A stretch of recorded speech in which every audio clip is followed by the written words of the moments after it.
Selamat pagi, kita bertemu kembali pada mata kuliah Cikaman Lingkungan pada tanaman pertemuan ke-7. Pada pertemuan ke-7 ini kita akan membahas mengenai cikaman unsur hara dan pertumbuhan tanaman. Seperti yang sama-sama kita ketahui bahwa faktor yang mempengaruhi pertumbuhan tanaman itu ada faktor internal dan faktor eksternal. Faktor internal itu berupa genetik atau sumber bibit, ya, genetik tanaman. Kemudian faktor eksternal itu ada iklim, kemudian lingkungan, biotik dan abiotik, dan pengelolaan. Nah, jadi untuk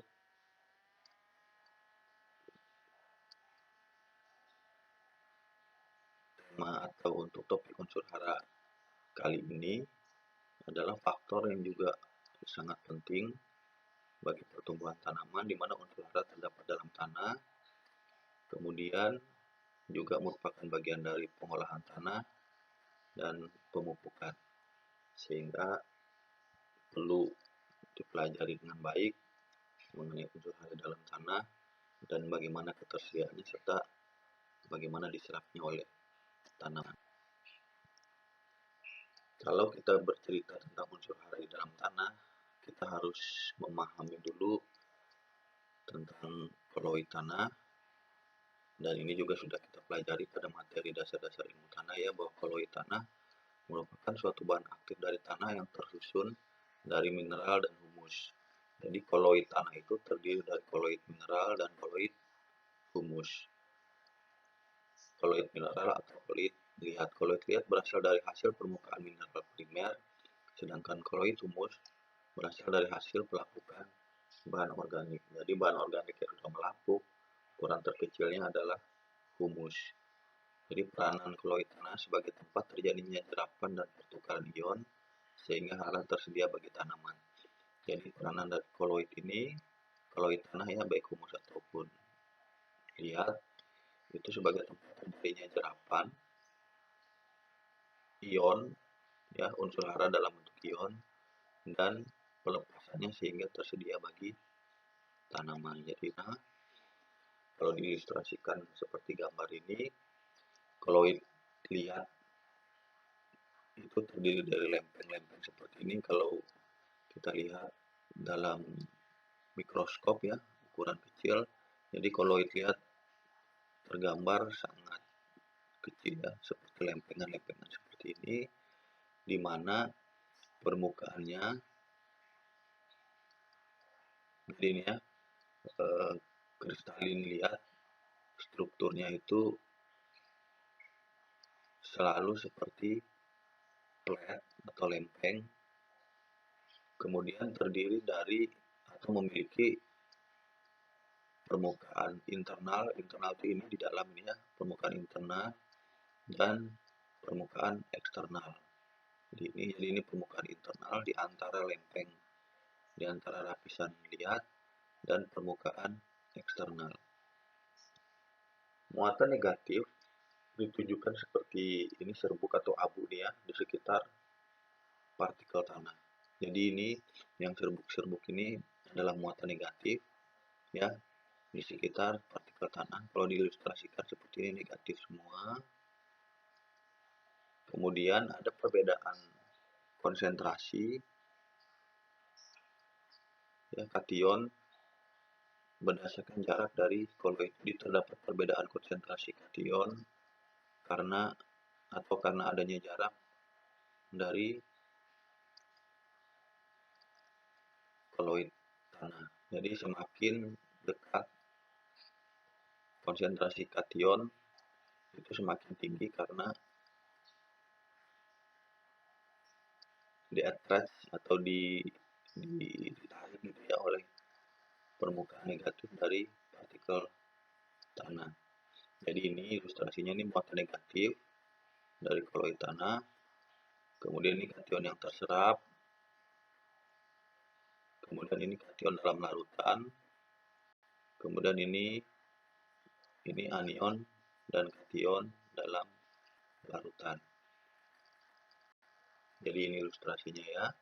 Kemudian kita lihat dalam skala mikroskop seperti inilah fluid tanah. Kemudian dari struktur kimianya bisa diilustrasikan seperti ini. Ini permukaan hidroksilat dari kaulinit atau gipsit. Ini ya. Kemudian ini areal dari penyerapannya. Kemudian ini inner kompleksnya di daerah sini ya. Kemudian ini outer kompleksnya. Semakin jauh semakin lemah ikatannya, dan ion itu semakin mudah atau lebih mudah untuk dipertukarkan. Kemudian ini adalah daerah difusi. Ya, jadi daerah difusi adalah ion yang dipertukarkan secara difusi. Mineral ya tipe 21, muatan negatifnya dominan, ya, kationnya diikat. Kemudian tipe mineral lihat 11 dan oksida Fe dan Al, ya, lihat oksida Fe dan Al, muatan negatifnya tidak dominan. Begitu juga ikatan negatifnya tidak begitu dominan. Kapasitas tukar kation itu merupakan ukuran dari jumlah serapan yang terdapat pada kompleks jerapan tanah. Kapasitas tukar kation diukur dalam 1 mili ekuivalen per 100 gram tanah. Tanah dengan satu kapasitas tukar kation 1 mili ekuivalen itu memiliki ini ya banyak sekali kompleks jerapan dalam 100 gram tanah.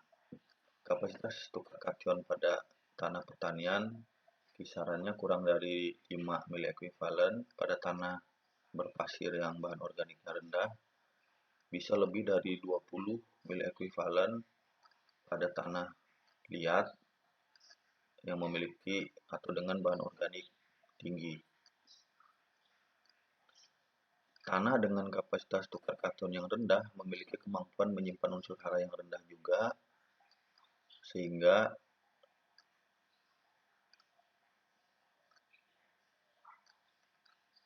kehilangan unsur hara itu mudah terjadi karena pencucian. Ya, jadi diilustrasikan seperti ini, tanah pasir memiliki kapasitas tukar kation 3-5 mili ekuivalen, kemudian lempung 10-15 mili ekuivalen, kemudian liat lempung ya, maaf debu lempung itu 15-20 mili ekuivalen, kemudian liat 20-50 mili ekuivalen, kemudian bahan organik tanah 50-100 mili ekuivalen. Kira-kira seperti ini yang diilustrasikan. Kapasitas tukar kation 9, kejenuhan asamnya 78%, pH 4-2, kemudian kapasitas tukar kation 21, kejenuhan asamnya 62%, pH 4,4, kemudian pada kapasitas tukar kation 9 yang kejenuhan basanya 33%, pH-nya 47, kemudian ilustrasi kapasitas tukar kation 21 dengan kejenuhan basa 14%, pH 5.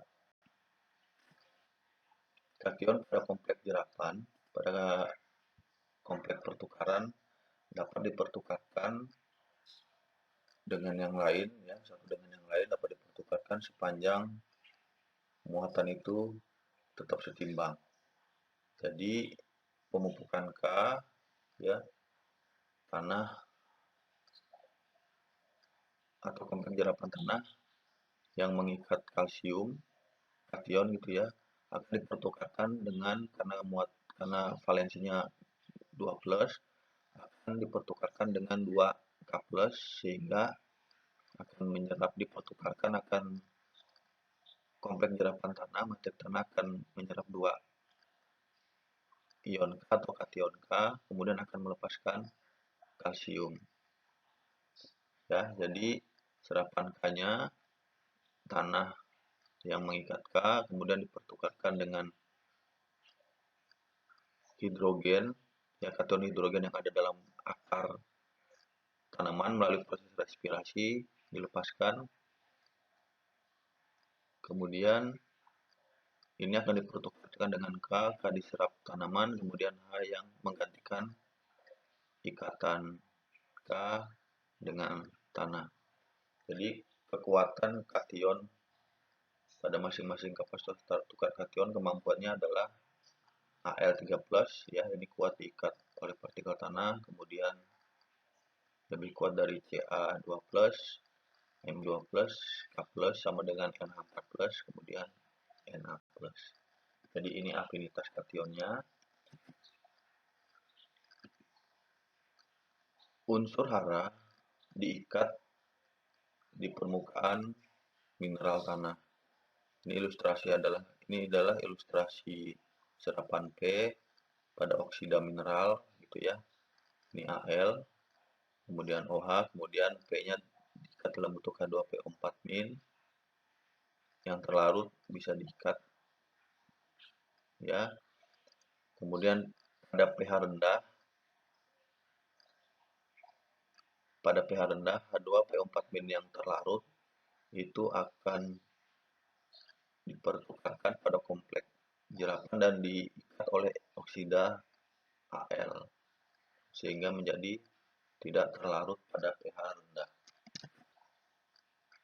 Unsur hara yang larut dalam larutan tanah bersumber dari mineral primer, bisa bersumber dari mineral primer, pupuk, bahan organik, atmosfer, dan lain-lain.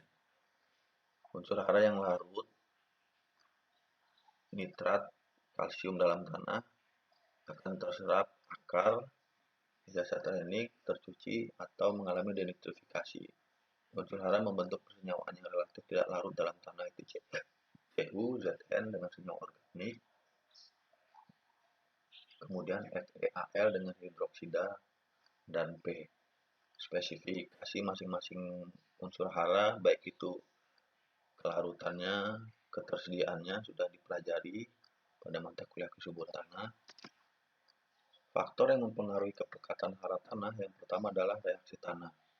Kelarutan oksida Fe dan Al tergantung pada konsentrasi ion hidroksil atau OH dan kelarutannya menurun jika pH meningkat. Jadi pada pH rendah, kelarutan Fe dan Al itu sangat tinggi.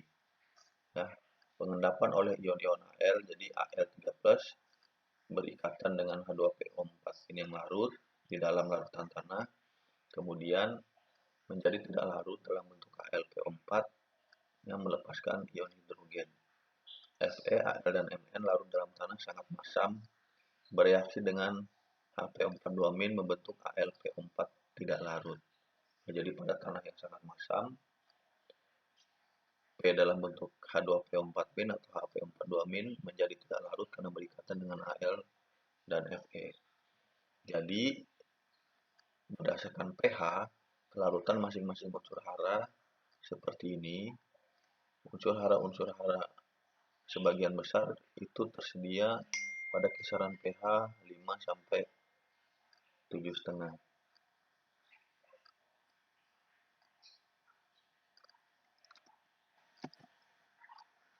Kemudian faktor berikutnya yang mempengaruhi kepekatan hara adalah potensial redox. Ini adalah kompleks oksidasi ya, daerah oksidasi. Ini ikatan nitrogen, kemudian ini ikatan sulfur atau belerang. Ya, substansinya NH4+, set oksidasinya atau daerah oksidasinya N-nya -3 dan H-nya +1. Dan ini seterusnya. Jadi kalau dalam reaksi 4FeOH3 ditambah 12H+ ditambah 4 energi, ya Fe-nya akan terlarut menjadi 4Fe2+, kemudian OH-nya akan berikatan dengan H+ menjadi H2O, atau akan kehilangan oksigen, reduksi ya. Kemudian pada kondisi oksidasi, CH2O dan H2O akan menerima oksigen yang tadinya 1 dari H2O, kemudian akan melepas ion H sehingga menjadi 4H+ dan 4 energi. Kemudian reaksi bersihnya adalah ini ya, 4FeOH3 ditambah CH2O ditambah 8 ion hidrogen atau kation ya, menjadi 4Fe2+ tambah CO2 dan 11H2O. Kisaran dari potensial redoks yang diukur pada sistem tanah ya, tanah dengan oksidasi yang baik, yang sangat baik, itu memiliki potensial redoks 800 MV. Kemudian tanah dengan oksidasi baik 500 MV mikrovolt. Kemudian Purli oksidasi tanah dengan oksidasi yang buruk 100 MV. Kemudian ke arah negatif, tanah itu cenderung mengalami reduksi. Jadi nilai potensial positif dan tinggi berarti teroksidasi kuat. Kemudian nilai potensial negatif rendah itu berarti negatif dan rendah berarti tereduksi sangat kuat. Bila diilustrasikan potensial berdasarkan pH ya, pada tanah berlebihan air potensialnya rendah ya. Jadi pada tanah-tanah yang kelebihan air pada pH kisaran ini, kisaran 6-8 itu rendah atau terjadi reduksi.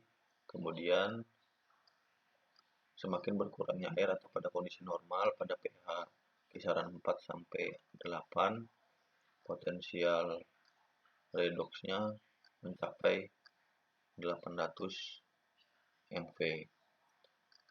Potensial redoks atau RH tergantung aerasi tanah, jumlah respirasi mikroba tanah, jumlah mikroba yang berdifusi ke bagian tanah yang aktif, kegiatan mikrobanya. Aerasi tanah jelek ditimbulkan oleh kandungan air berlebihan di dalam tanah atau waterlogging tadi, sehingga difusi gas memasuki ruang pori tanah terhambat. Hal ini akan berpengaruh terhadap kelarutan unsur hara di dalam tanah. Jadi ini potensial redoks yang diukur di dalam tanah pada pH 7 ya, pada masing-masing reaksi tanah untuk mencapai kesetimbangan. Silakan dipelajari dan teman-teman juga sudah mendapatkan ini di materi kuliah kimia tanah. Selanjutnya kita akan membahas mengenai pergerakan hara ke akar tanaman. Jadi mekanisme pergerakan hara ke akar tanaman itu yang pertama melalui pertukaran kontak, terjadi karena kontak langsung antara permukaan tanah ya dengan permukaan tanah koloid tanah maksudnya, kemudian dengan permukaan akar tanaman, sehingga akan terjadi pertukaran dari hasil respirasi akar tanaman ya yang menghasilkan ion H+ itu akan dipertukarkan dengan ion kalium yang ada di koloid tanah, sehingga ion kalium akan masuk melalui akar tanaman. Ya, jadi partikel yang memiliki muatan negatif mengikat kation, kemudian kation dipertukarkan oleh hidrogen yang diperoleh dari proses respirasi, sehingga kation akan dilepas ke dalam larutan tanah dan diserap oleh tanaman. Jadi ilustrasinya kira-kira seperti ini. Ini akar tanaman, kemudian ini unsur hara, kemudian dipertukarkan. Kemudian mekanisme yang kedua adalah difusi ion dalam larutan tanah. Ini terjadi akibat adanya perbedaan pergerakan ion H2PO4- dan K+. Jadi difusi itu dipengaruhi oleh ukuran ion, kemudian viskositas air, kemudian temperatur dan kelembapan tanah. Sedangkan koefisien difusi dari masing-masing ion atau unsur hara itu ini ya. Ini koefisiennya.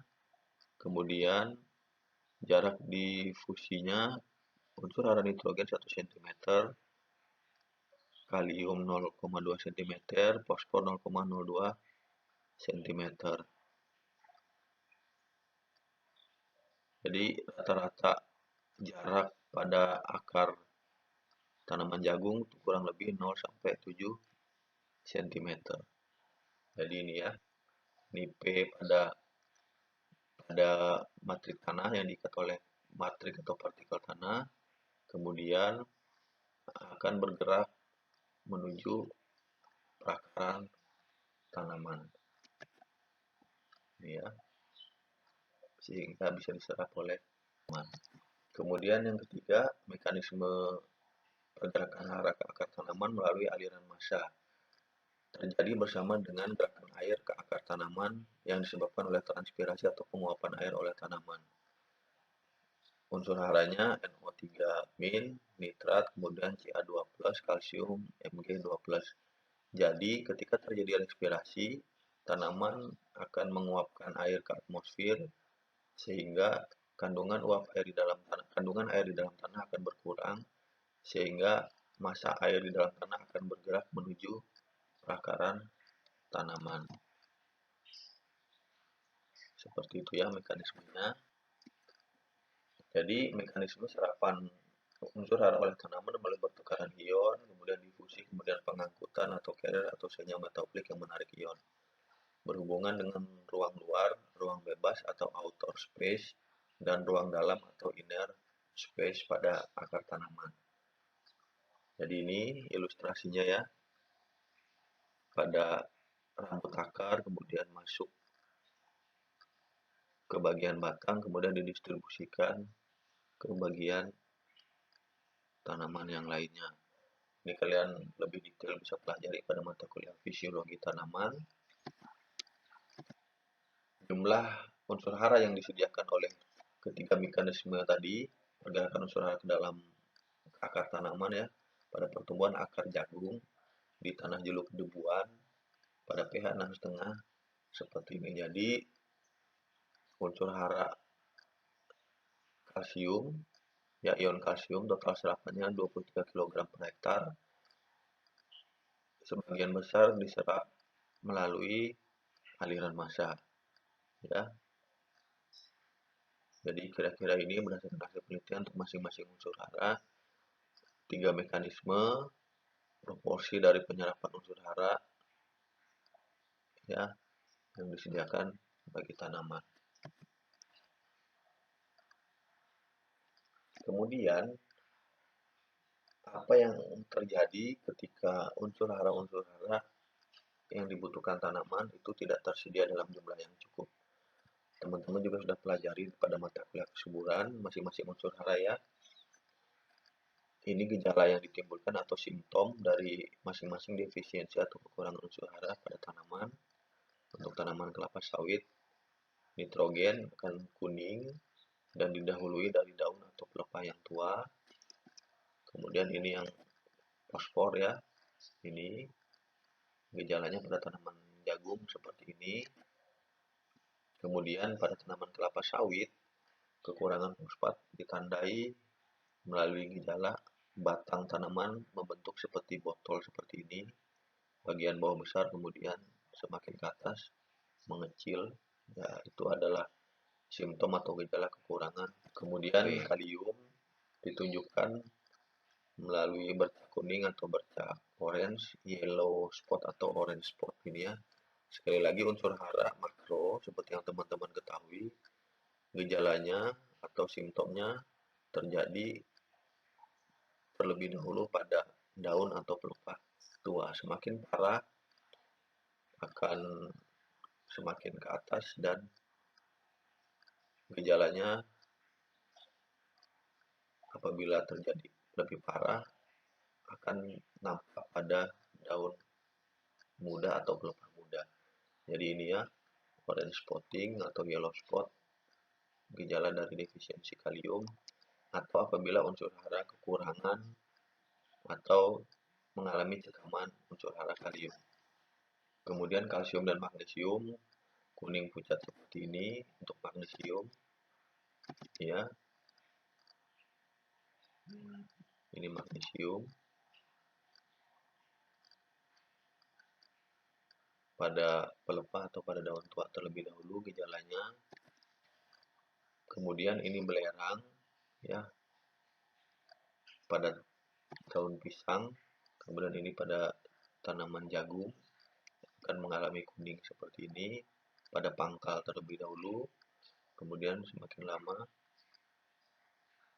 ke bagian kemudian unsur hara mikro, gejalanya terlebih dahulu ditunjukkan pada daun atau pelepah muda, ya. Jadi contohnya ini crinkle leaf atau hook leaf, defisiensi unsur hara boron pada tanaman kelapa sawit. Tanamannya akan memendek karena crinkle gitu ya, keriting-keriting atau membentuk hook seperti ini. Kemudian white strip, ya, akan terlihat garis seperti putih transparan kalau terkena sinar matahari, ya, white strip defisiensi boron. Kemudian ini pada tanaman pisang, keriting-keriting seperti ini daunnya. Kemudian ini kekurangan unsur hara seng pada tanaman jagung, ya, di daun muda kuning seperti ini. Kemudian besi pada tanaman pisang di daun muda kuning seperti ini. Kemudian besi pada kelapa sawit pada pelepah muda kuning seperti ini. Kemudian apabila gejalanya terus berlangsung atau cekaman unsur haranya terus berlangsung akan menyebabkan nekrosis atau terbakarnya daun dan pelepah. Jadi ini ya, efisiensi Fe pada tanaman kelapa sawit. Saya pikir itu saja untuk materi terakhir, cekaman unsur hara dan pertumbuhan tanaman untuk mata kuliah cekaman lingkungan pada tanaman. Terima kasih atas perhatiannya. Sampai bertemu kembali pada mata kuliah yang lain. Selamat pagi.